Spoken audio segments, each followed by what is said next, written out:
تازہ ترین صورتحال سے آگاہ کر رہے ہیں صدر پاکستان عارف علوی نے پنجاب اور خیبر پختونخوا کے انتخابات کی تاریخ دے دی ہے۔ کے پی اور پنجاب میں انتخابات 9 اپریل کو ہوں گے۔ صدر کی طرف سے ٹویٹ کیا گیا ہے کہ کے پی اور پنجاب میں انتخابات 9 اپریل کو ہوں گے۔ اہم خبر سے آگاہ کر رہے ہیں صدر مملکت ڈاکٹر عارف علوی نے پنجاب اور خیبر پختونخوا میں انتخابات کی تاریخ دے دی ہے۔ صدر نے الیکشن ایکٹ 2017 کے سیکشن 57(1) کے تحت 9 اپریل پنجاب اور خیبر پختونخوا کی صوبائی اسمبلیوں کے لیے انتخابات کا اعلان کر دیا ہے۔ اہم خبر سے آگاہ کر رہے ہیں صدر مملکت عارف علوی نے پنجاب اور خیبر پختونخوا میں انتخابات کی تاریخ دے دی ہے۔ صدر نے الیکشن ایکٹ 2017 کے سیکشن 57(1) کے تحت 9 اپریل پنجاب اور خیبر پختونخوا کی صوبائی اسمبلیوں کے لیے انتخابات کا اعلان کر دیا ہے۔ تازہ ترین صورتحال سے آگاہ کر رہے ہیں صدر مملکت عارف علوی نے پنجاب اور خیبر پختونخوا میں انتخابات کی تاریخ دے دی ہے۔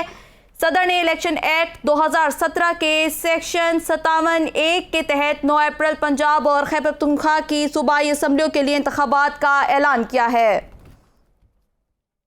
اسی حوالے سے ہمیں بیورو چیف اسلام آباد خالد جمیل نے جوائن کیا ہے۔ جی، آپ سے مزید تفصیلات جانیں گے، اس حوالے سے اپڈیٹ کیجیے گا۔ جی، صدر پاکستان نے اپنی کانسٹیٹیوشنل پاور کو بروکار لاتے ہوئے خیبر پختونخوا اور پنجاب میں صوبائی اسمبلیوں کے انتخابات کے لیے 9 اپریل بروز اتوار کی تاریخ مقرر کی اور اس سلسلے میں انہوں نے صدارتی حکم نامہ باضابطہ طور کے اوپر جاری کر دیا ہے۔ اس سے پہلے انہوں نے الیکشن کمیشن آف پاکستان کو ایک خط لکھا تھا اور جس میں ان کو یہ یاد دہانی کرائی گئی تھی کہ اسمبلیاں تحلیل ہونے کے 90 روز کے اندر الیکشن ہونا آئین کے تحت یہ پابندی ہے۔ الیکشن کمیشن آف پاکستان نے اس خط کا جواب نہیں دیا تھا۔ پھر پریزیڈنٹ آف پاکستان نے الیکشن کمیشن آف پاکستان کو دوبارہ خط لکھا جس میں برہمی کا مایوسی کا اظہار کیا گیا اور پھر پریزیڈنٹ نے چیف الیکشن کمشنر کو آج 20 فروری صبح 11 بجے ایوان صدر میں طلب کیا تھا تاکہ ان کے ساتھ مشاورت کی جائے، لیکن الیکشن کمیشن آف پاکستان نے مشاورت سے معذرت کی اور کہا کیونکہ یہ معاملہ سب جوڈس ہے، لاہور ہائی کورٹ کے اندر اس کی سماعت چل رہی ہے، اس لیے وہ مشاورت نہیں کریں گے۔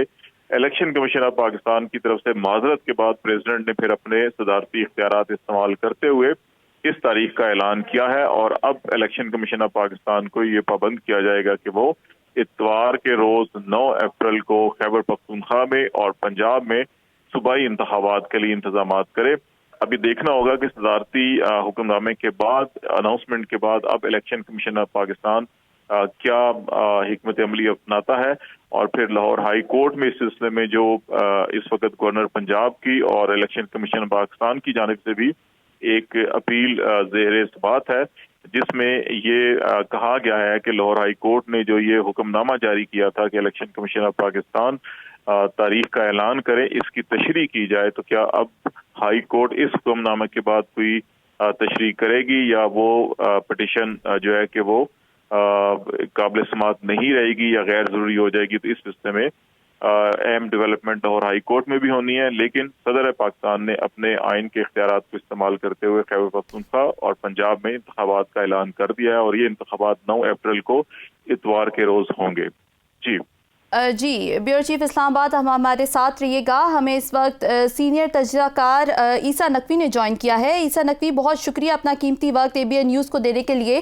آپ کیا دیکھتے ہیں کہ الیکشن کمیشن نے جس طرح سے پہلے انکار کر دیا تھا لیکن اب صدر عارف علوی کی جانب سے جو ہے وہ انتخابات کی تاریخ دے دی گئی ہے، تو آپ اس چیز کو کس طرح سے دیکھ رہے ہیں کہ کیا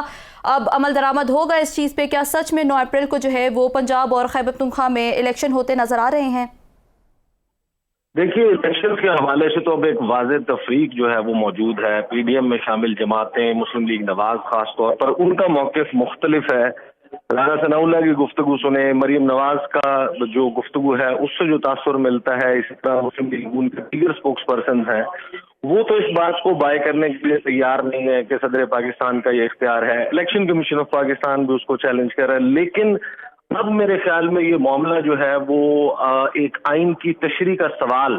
وہ بھی پیدا ہو جائے گا۔ صدر کا اختیار ہے یا نہیں ہے، یہ تو گورنر کا اختیار ہے کہ پنجاب اور خیبر پختونخوا میں الیکشن کی تاریخ کا اعلان کرے،